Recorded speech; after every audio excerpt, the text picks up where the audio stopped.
To action, direct action, Awami লীগের বিরুদ্ধে direct action. বিচার বিচার দেখি ভাইয়া আমাকে একটু যেতে দেন। বিচার চাই, বিচার বিচার চাই, আওয়ামী লীগের বিচার চাই, বিচার বিচার চাই, আওয়ামী লীগের বিচার চাই, বিচার বিচার চাই, আওয়ামী লীগের বিচার চাই, বিচার বিচার চাই, আওয়ামী লীগের বিচার চাই। Action to action, direct action, Awami লীগের বিরুদ্ধে ডাইরেক্ট অ্যাকশন, খুনি লীগের বিরুদ্ধে ডাইরেক্ট অ্যাকশন।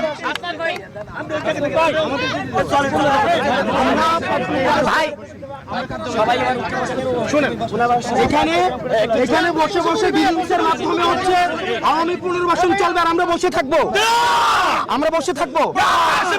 আপনারা গত 15 বছর কোন জায়গায় রাখছে এগুলো আমরা জানি না। আমাদেরকে একটু মাথা ঠান্ডা না,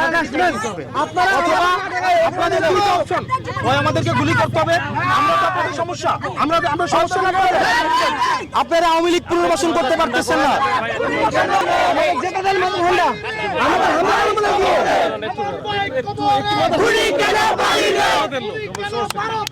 আমার ভাই কবরে, আমাদের একটাই দাবি হলো যে আওয়ামী লীগের যেভাবে পুনর্বাসন করতেছে এবং যে ডিলিংস এর মাধ্যমে তারা আবার পুনর্বাসন করতে হচ্ছে, আমরা মেনে নিব না। আমরা জুলাইয়ের আবার শক্তি হাসান ভাইয়ের নেতৃত্বে আমরা জুলাইয়ের পূর্ণ শক্তি নিয়ে আমরা মাঠে নামবো এবং প্রধান উপদেষ্টা যতক্ষণ পর্যন্ত আজকে থেকে রোডম্যাপ না দিবে আমরা অবস্থান কর্মসূচি করব।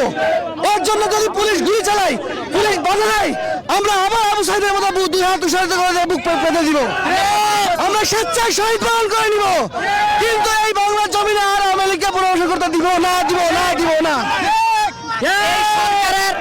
এই ইউনূস সরকারের একমাত্র বৈধতা হচ্ছে এই গণ অভ্যুত্থান এবং ছাত্র জনতা, যে গণ অভ্যুত্থানের মধ্য দিয়ে ডক্টর ইউনূস সাহেব ক্ষমতায় আসছেন। তার প্রধানতম কাজ ছিল আওয়ামী লীগকে বিচারের আওতায় আনা এবং নিষিদ্ধ করা। যদি তিনি আওয়ামী লীগকে নিষিদ্ধ করতে না পারেন তাহলে এই ইন্টারিম গভর্নমেন্টের কোনো বৈধতা থাকে না। ফলে আমরা মনে করি এই জায়গায় ডক্টর ইউনূস সাহেব তুমুলভাবে ব্যর্থ হয়েছেন। আজকে আমরা যেভাবে দেখলাম যে আওয়ামী লীগের সাবেক রাষ্ট্রপতি যেভাবে তাকে পালিয়ে যাইতে সুযোগ দেওয়া হলো, তাকে সে আসলে পালায় নাই, তাকে দেশ ত্যাগ করার সুযোগ দেওয়া হয়েছে। সে কিন্তু ভোটার নির্বাচিত হয়ে এখানে ক্ষমতায় এসেছিল। আওয়ামী লীগের পুনর্বাসন মেনে নেওয়া হবে না।